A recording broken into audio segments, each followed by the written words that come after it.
19 aujourd'hui. Donc j'ai pas fait ce que j'avais prévu de faire hier. Je me suis arrêté ici. Il y a le refuge qui est juste derrière. J'ai dormi au même endroit qu'il y a 2 ans. Et donc j'ai pas continué jusqu'au refuge d'après parce que j'étais fatigué. Enfin, je sais pas que j'étais fatigué, parce que j'avais la flemme. Là, j'étais là-haut, je suis redescendu à 700 et quelques. Et je devais remonter à 950 mètres. L'abri fermé, il est à 950 mètres, tu vois.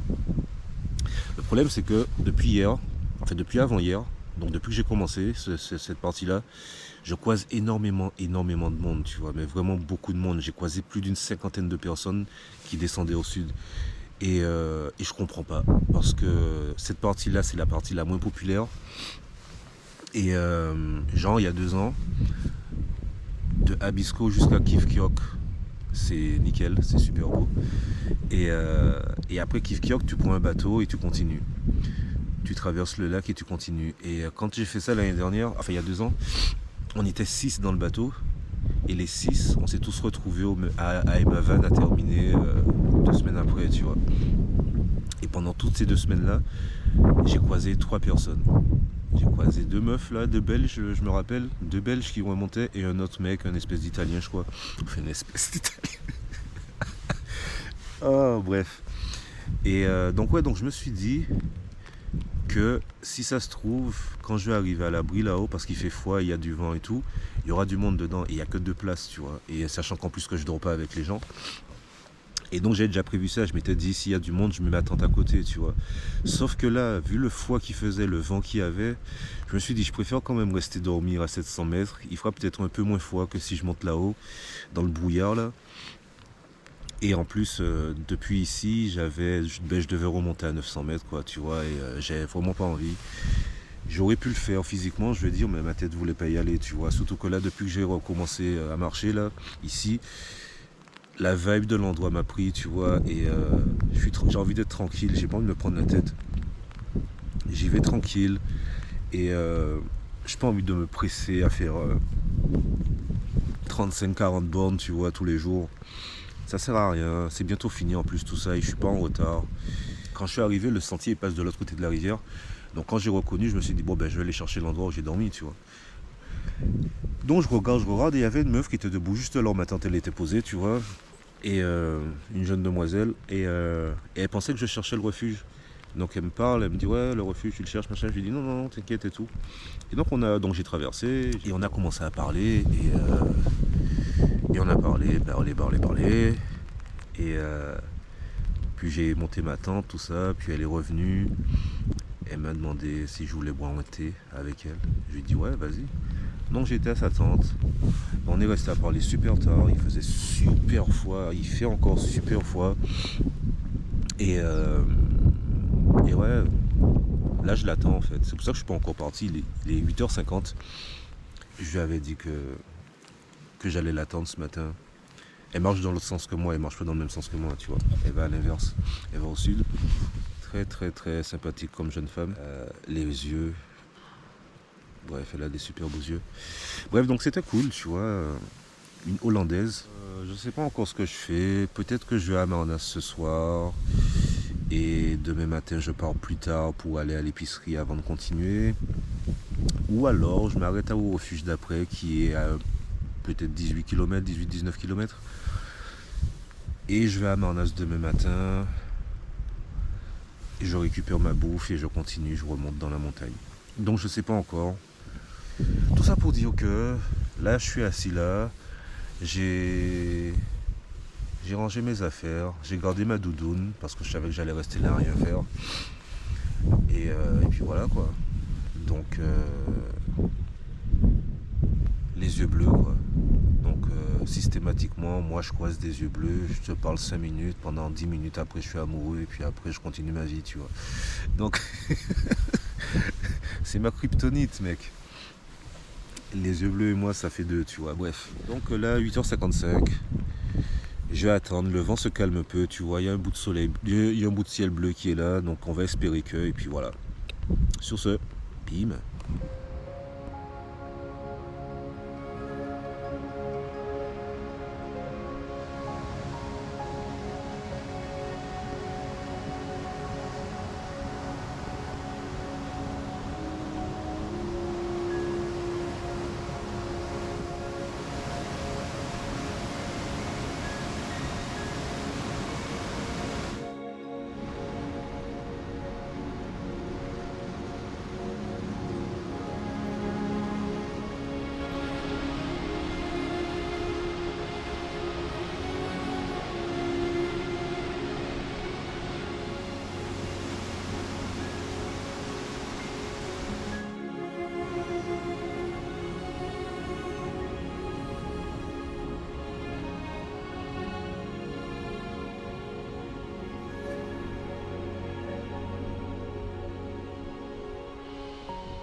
Hey!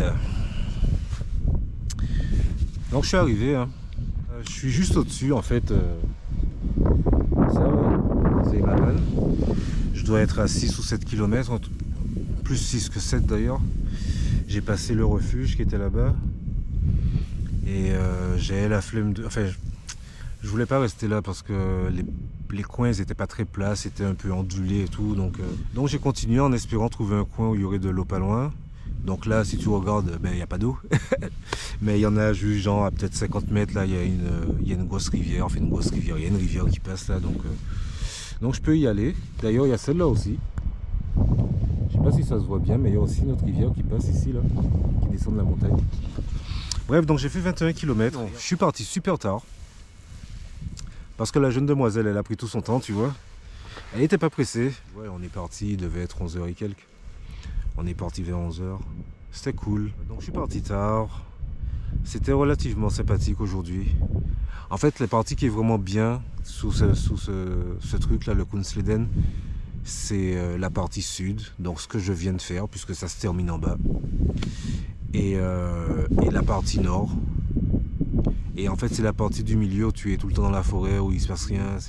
Je suis monté à 1000 mètres. Le deuxième refuge, là, le deuxième abri fermé, il était à 1000 mètres. C'est le deuxième point, c'est le deuxième point le plus haut du parcours. Le point le plus haut du parcours, il est tout au nord, tu vois, c'est genre 2 jours avant Abisko. C'est vraiment, enfin, c'est tout au début quand tu commences d'Abisko. Et donc, ouais, donc c'était beau, c'était joli, franchement, c'était bien. Je suis content d'avoir trouvé ce coin, tu vois. C'était pas évident, il y a plein de marécages là-bas.